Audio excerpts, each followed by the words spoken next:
जानत हो सबही के मन की, तदपि कृपालु करु बिनती, सोई सादर सुनहु दीन हित जन की।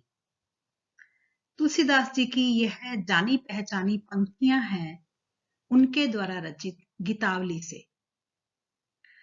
तुलसीदास जी पर ही रचित इस चौथे वीडियो में आज हम बात करने वाले हैं उनके द्वारा रचित एक और महत्वपूर्ण रचना गीतावली पर।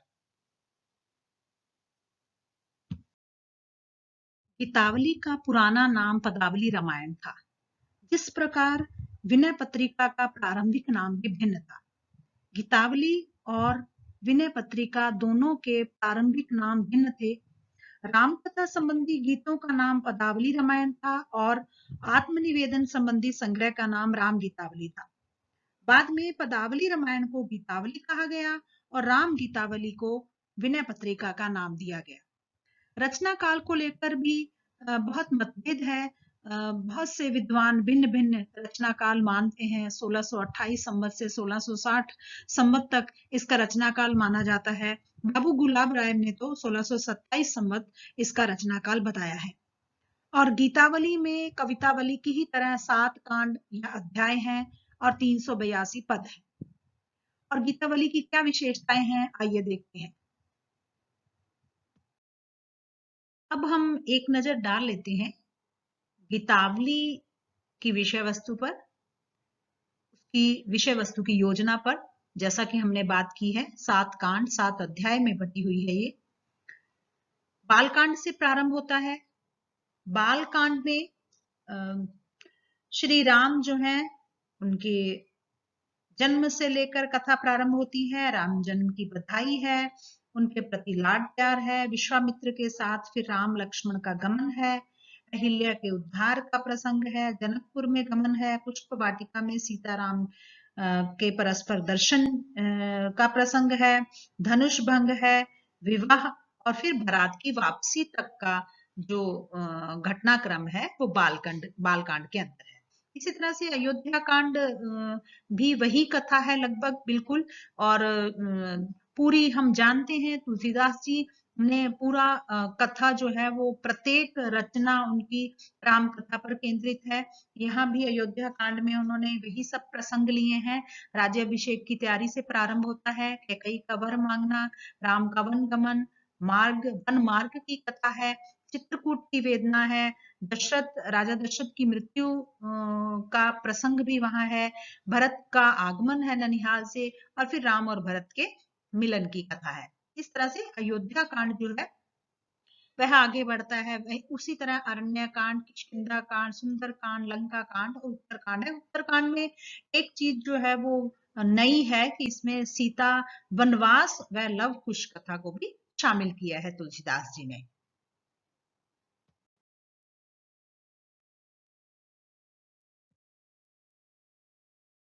अब हम गीतावली की समग्र विशेषताओं को देख लेते हैं।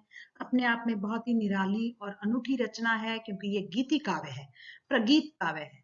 और प्रगीत काव्य इस कारण से है क्योंकि विभिन्न राग रागनियों पर आधारित है ये। और इसके जो राग रागनियां हैं, विशेष रूप से जिन रागों का वर्णन लेकर इसमें संगीतात्मकता का समायोजन किया है, उसमें आसावरी है, जैतश्री है, ये राग बिलावल राग है, केदारा राग, सोरठ, घनश्री, कान्हरा, कल्याण, ललित, इस तरह से विभिन्न राग रागनियों का संयोजन करके एक गीति काव्य को की रचना उन्होंने राम कथा के माध्यम से इसमें की है। और विषय वस्तु पर जब हम डालते हैं नजर तो विषय वस्तु 8 कांडों में बटी हुई है, 8 अध्यायों में बटी हुई है। राम जी के बाल रूप वर्णन से कथा का प्रारंभ होता है, जिसमें राम का मनोहारी बाल रूप का चित्रण किया गया है।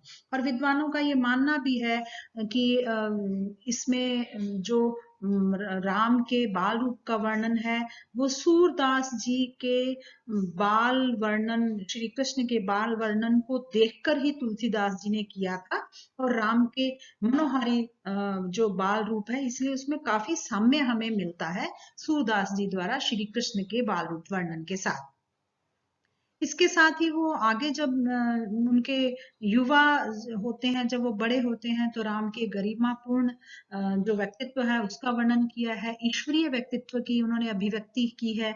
और एक जो इसमें एक चीज और बहुत माधुर्य उत्पन्न करती है, वो माताओं का श्री राम के प्रति जो वात्सल्य है वह है, उसका चित्रण भी बहुत सुंदर बन पड़ा है। इस तरह से जब आगे बढ़ते हैं और कथा आगे बढ़ती है अयोध्या कांड में, तो श्री राम जो है वो वन गमन करते हैं, तो वन मार्ग के अद्भुत दृश्य जो है वो भी इसमें समाविष्ट किए गए हैं। तो अयोध्या कांड दूसरे जो कवितावली और दूसरे अयोध्या कांड से सिर्फ इसलिए भिन्न है कि इसमें बहुत मार्मिक दृश्य वन मार्ग के हैं। ग्रामवासी किस तरह से श्री राम के दर्शन करके प्रसन्न होते हैं, और श्री राम किस तरह से ग्रामवासियों से मिलकर बहुत बहुत उनके साथ में मिलना उनको अच्छा लगता है, ये जो दर्शन संप्रेषण है, ये एक इस गीतावली के अयोध्या कांड की बहुत अद्भुत चीज है। ग्रामीण स्त्रियां जो हैं वो श्री राम के दर्शन करके कितनी अभिभूत हो जाती हैं, उनकी मनोदशा का चित्रण है।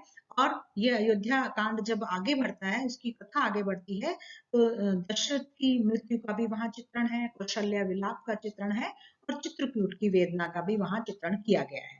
इसके अलावा उत्तरकांड जो है उसमें हम नवीन प्रसंग क्या है वो पहले ही बात कर चुके हैं। सीता वनवास और जो लव कुश कथा है उसको उत्तरकांड में जोड़ा गया है, एक नई चीज है, नवीन प्रसंग है। आज के लिए इतना ही, धन्यवाद।